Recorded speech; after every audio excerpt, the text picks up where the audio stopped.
கொண்டு வந்த ஒரு புடி மண்ணை 100 நாளாக பங்களிக்க ஒரு பங்கு மழையா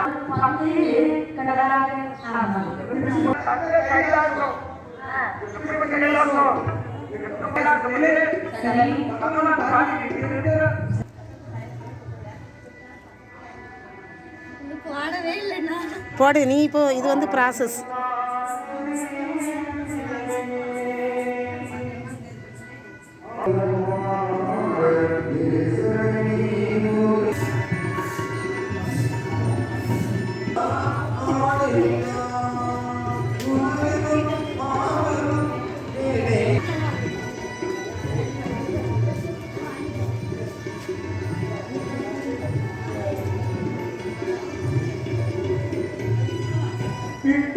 திங்களுமாட சுலமுமாட திருசடை மீதொரு கங்கையுமா